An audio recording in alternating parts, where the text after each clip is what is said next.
ശ്രീ വള്ളലാർ രാമലിംഗസ്വാമികളുടെ അരുൾപ്പെരും ജ്യോതിയിലെ അടുത്ത അകവലിലേക്ക് നമ്മൾ പ്രവേശിക്കുകയാണ്. തത്വാതീത തനിപ്പൊരുൾ വെളിയനും തിരുവമ്പലത്ത് അരുൾപ്പെരും ജ്യോതി.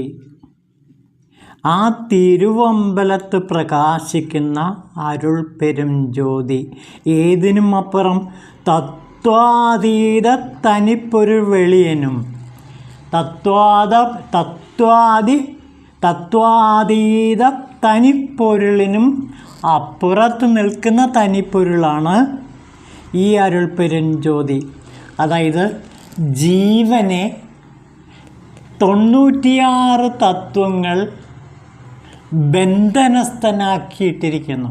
അതായത് മായാശക്തിയാൽ, മായയുടെ പ്രവർത്തന ഫലമായിട്ട് ജീവൻ ഈ 96 തത്വങ്ങളാൽ ബന്ധിക്കപ്പെട്ട് കിടക്കുന്നു. ഈ 96 തത്വങ്ങളിൽ നിന്നും മുക്തി നേടിയാൽ മാത്രമേ അരുൾപ്പെരും ജ്യോതിയിലേക്ക് എത്തിച്ചേരാൻ കഴിയുള്ളൂ. അതായത് സാക്ഷാൽ ശിവനിലേക്ക് എത്തിച്ചേരണമെങ്കിൽ ഈ ശക്തിമായയുടെ ബന്ധനത്തിൽ നിന്ന് മോചിതനാകണം ജീവൻ. അതായത് ശക്തിമായ ശിവനിൽ ലയിക്കണം. അതിൻ്റെ മറ്റൊരു അർത്ഥത്തിൽ പറഞ്ഞാൽ ഈ 96 തത്വങ്ങളും അതിൻ്റെ ഉത്ഭവസ്ഥാനമായ ശിവത്തിൽ ലയിക്കുമ്പോൾ അരുൾപ്പെരും ജ്യോതിയെ കാണാൻ കഴിയും. അതെവിടെ? പുണ്യക്ഷേത്രത്തിൻ്റെ അധിപതിയായ അരുൾപ്പെരും ജ്യോതി. ഇവിടെ പുണ്യക്ഷേത്രം എന്ന് പറയുന്നത് എന്താ?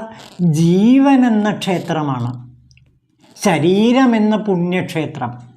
ശൈവസിദ്ധാന്തത്തിൽ ശരീരത്തെ വളരെ ദിവ്യമായിട്ടാണ് കരുതുന്നത്. കാരണം ശിവൻ വസിക്കുന്ന കോവിലാണ് ശരീരം. അതുകൊണ്ട് ശരീരത്തെ ക്ഷേത്രമായിട്ടാണ് കരുതുന്നത്. ശരീരത്തെ പുണ്യക്ഷേത്രമാണ്. പക്ഷേ ഈ പുണ്യക്ഷേത്രത്തിൽ ആര് ബന്ധിക്കപ്പെട്ട് കിടക്കുന്നു? ജീവൻ ബന്ധിക്കപ്പെട്ട് കിടക്കുന്നു. 96 തത്വങ്ങളാകുന്ന മായാശക്തിയിൽപ്പെട്ട്, മായയിൽപ്പെട്ട് ബന്ധിതനായി കിടക്കുകയാണ് ജീവൻ. ഈ 96 തത്വങ്ങളും ഒഴിഞ്ഞു പോകുമ്പോൾ, അല്ലെങ്കിൽ ഈ 96 തത്വങ്ങളും അവയുടെ ഉത്ഭവസ്ഥാനമായ ശിവത്തിൽ ലയിക്കുമ്പോൾ ജീവനും ശിവനിൽ ലയിക്കുന്നു. അപ്പോൾ ജീവൻ എന്ന് പറയുന്നത് ഒരർത്ഥത്തിൽ ഈ 96 തത്വങ്ങൾ കൊണ്ടുണ്ടാക്കിയതാണ്. ഏറ്റവും ലളിതമായിട്ട് പറഞ്ഞാൽ ഈ 96 തത്വങ്ങൾ കൊണ്ടാണ് ജീവനെ നിർമ്മിച്ചിരിക്കുന്നത് എന്ന് പറയാം. നമുക്ക് ആ 96 തത്വങ്ങളിലേക്കും അത് എങ്ങനെ ശിവനിൽ ലയിക്കുന്നു എന്നും മനസ്സിലാക്കാൻ ശ്രമിക്കാം. അപ്പോൾ ആദ്യം ഈ 96 തത്വങ്ങൾ ഏതൊക്കെയാണെന്ന് നോക്കാം. 5 ജ്ഞാനേന്ദ്രിയങ്ങളാണ് ഇതിൽ, ഈ ശരീരത്തിലെ ഏറ്റവും പ്രധാനപ്പെട്ട 5 അവയവങ്ങൾ.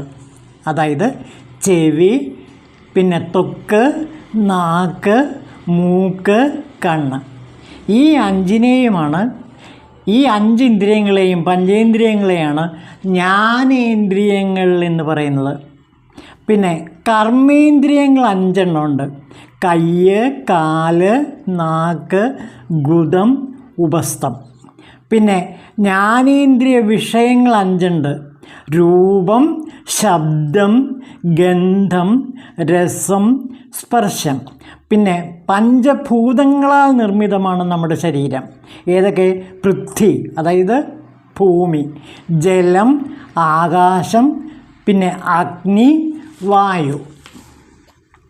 പിന്നെ പഞ്ചപ്രാണങ്ങളുണ്ട്. ജീവനെ നിലനിർത്തുന്നത് ഈ പഞ്ചപ്രാണങ്ങളാണ്. ഏതൊക്കെ? പ്രാണൻ, അപാനൻ, സമാനൻ, ഉദാനൻ, വ്യാനൻ. ഈ പഞ്ചപ്രാണങ്ങൾക്ക് ഉപപ്രാണങ്ങൾ 5 ഉപപ്രാണങ്ങളുണ്ട്. നാഗൻ, കൂർമൻ,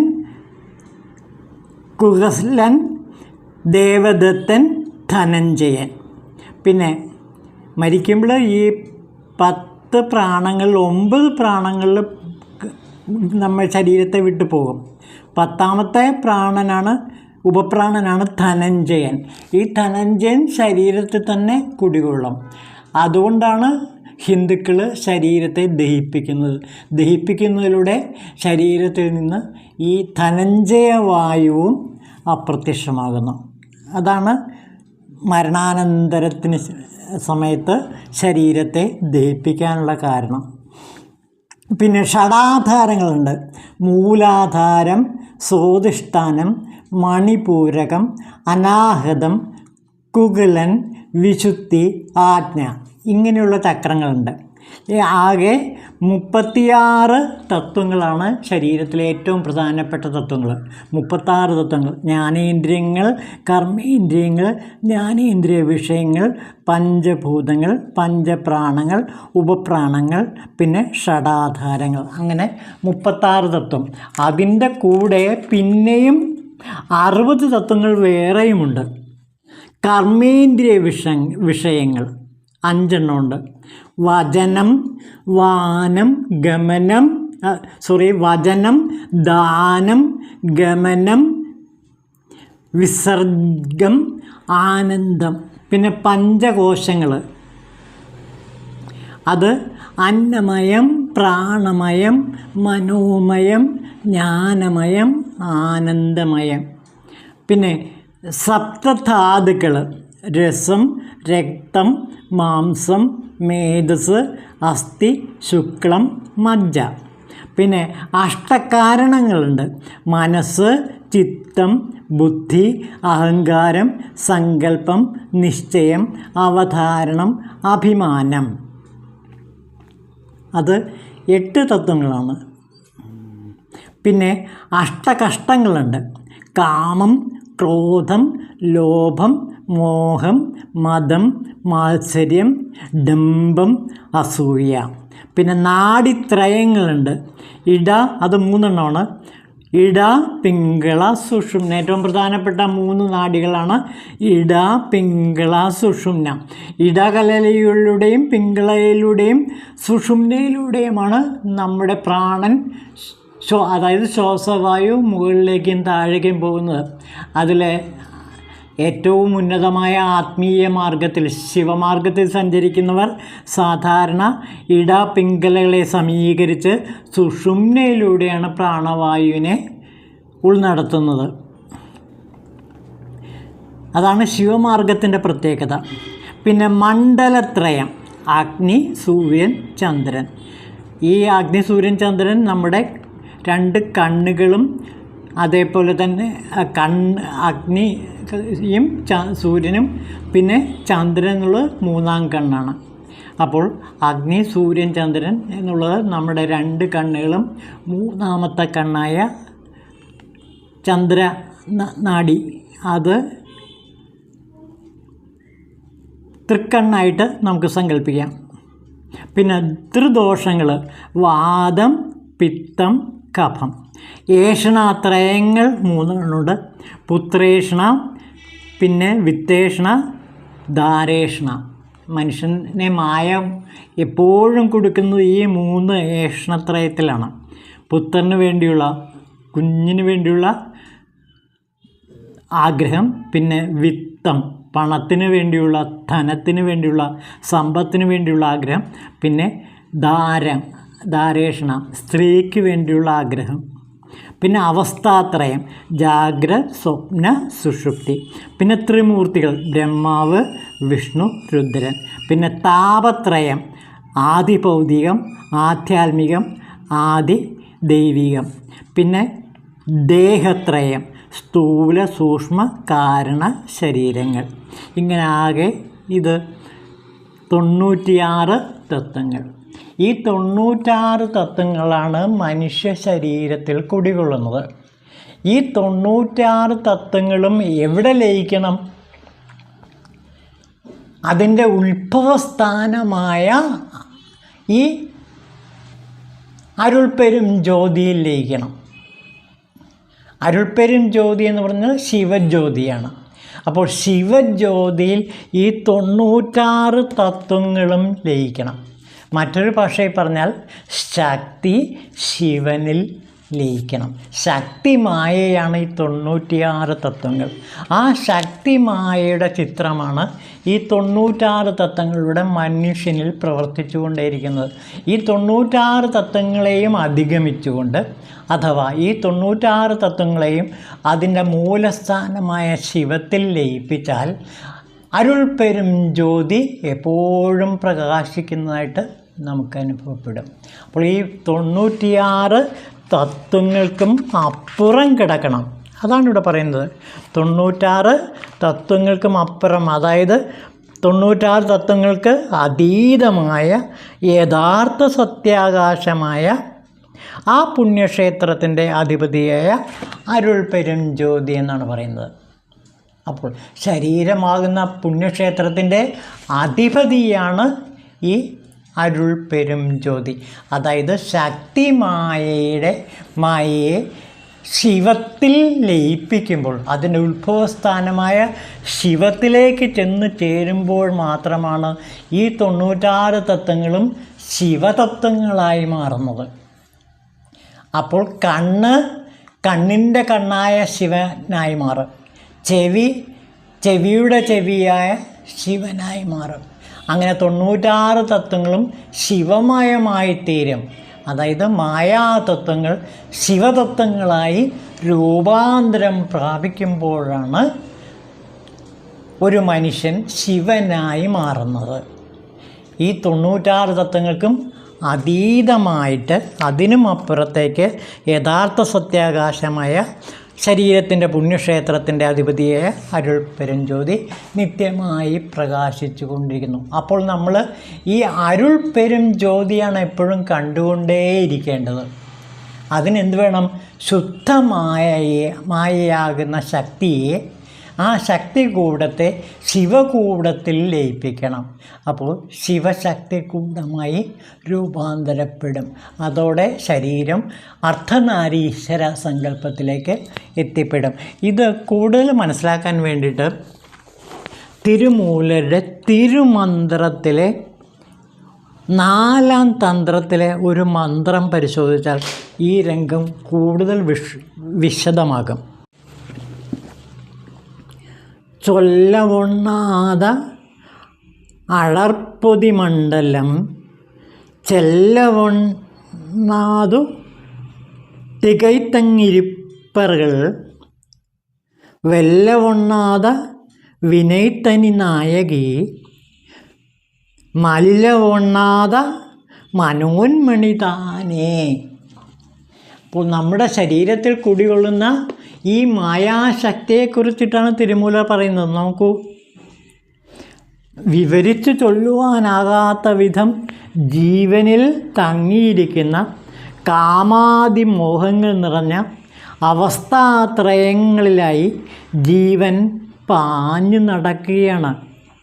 ആ ദുഃഖപരിവസ്യായിൽ അവസാനിപ്പിക്കുന്ന സംസാരമണ്ഡലം വിട്ടൊഴിഞ്ഞ് ജീവന്മാർ വെളിയിൽ വരാനാകാതെ ഭ്രമിച്ചു നിൽക്കുന്നു. അതായത് ഈ 96 തത്വങ്ങളുടെയും അടിമയാണ് ജീവൻ.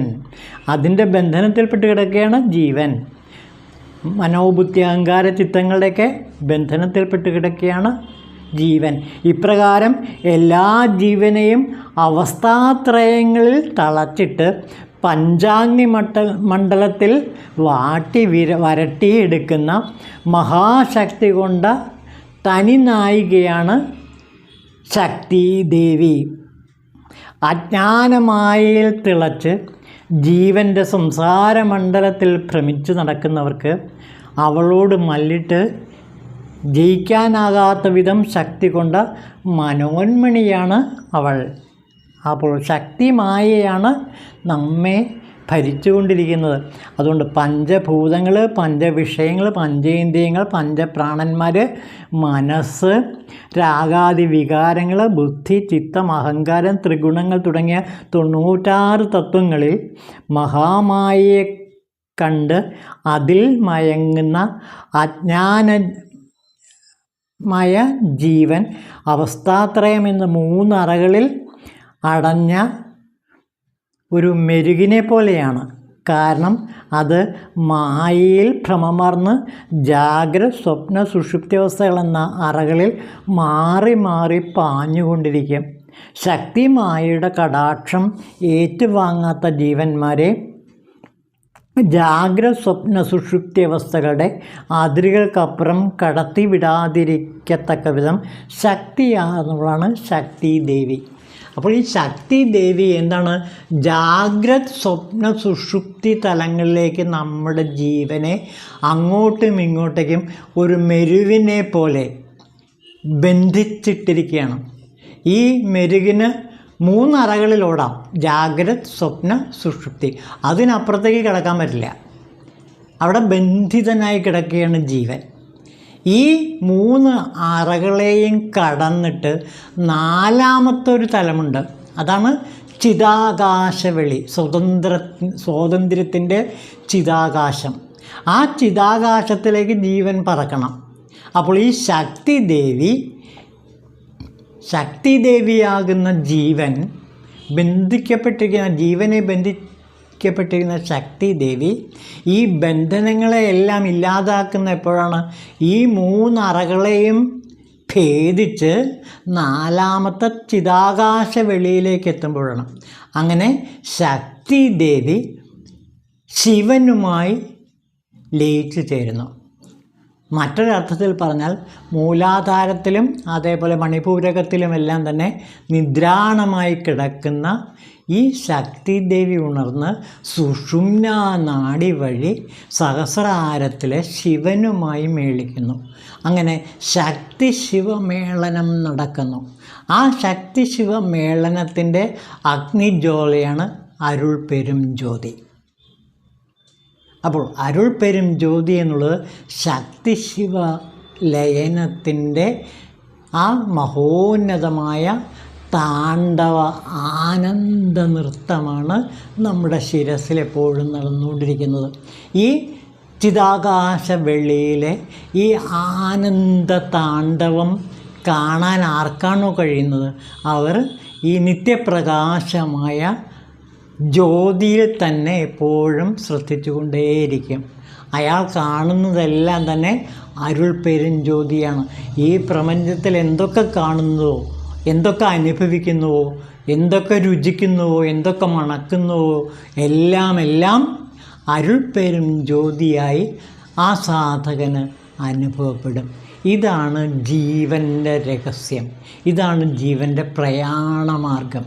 അപ്പം ജീവൻ്റെ ഏറ്റവും ഉന്നതമായ ശിവപ്രയാണം ഈ തരത്തിലാണ്. അതായത് 3 അറകളെയും ഭേദിച്ച് ജാഗ്രത് സ്വപ്ന സുഷുപ്തി തലങ്ങളെയും, അതായത് ശരീരം, മനസ്സ്, അതേപോലെ തന്നെ സൂക്ഷ്മ ശരീരം തുടങ്ങിയവയെല്ലാം ഭേദിച്ചുകൊണ്ട് ജീവൻ ഈ ചിതാകാശ വെളിയിലേക്ക് പ്രവേശിക്കുന്ന നിമിഷമാണ് അരുൾ പെരും ജ്യോതി നമുക്ക് ദൃശ്യമായി കിട്ടുന്നത്. അപ്പോൾ അരുൾ പെരും ജ്യോതി എന്ന് വെച്ചാൽ സർവ്വസ്വാതന്ത്ര്യത്തിൻ്റെ രശ്മികളാണ് പ്രസരിപ്പിക്കുന്നത്. ഇത്രയും സ്വാതന്ത്ര്യം, നാം ഇപ്പോൾ കാണുന്ന സ്വാതന്ത്ര്യത്തെക്കുറിച്ചുള്ള നമ്മുടെ ചിന്ത ഭൗതികമായ സ്വാതന്ത്ര്യമാണ്. നമുക്ക് വേണ്ടത് ഭൗതിക സ്വാതന്ത്ര്യം മാത്രമല്ല, ആത്മീയ സ്വാതന്ത്ര്യവും വേണം. അതായത് ജീവനെ ബന്ധനാവസ്ഥയിൽ ഇട്ടിരിക്കുന്ന ശക്തിമായ എവിടെ ചെന്ന് ചേരണം?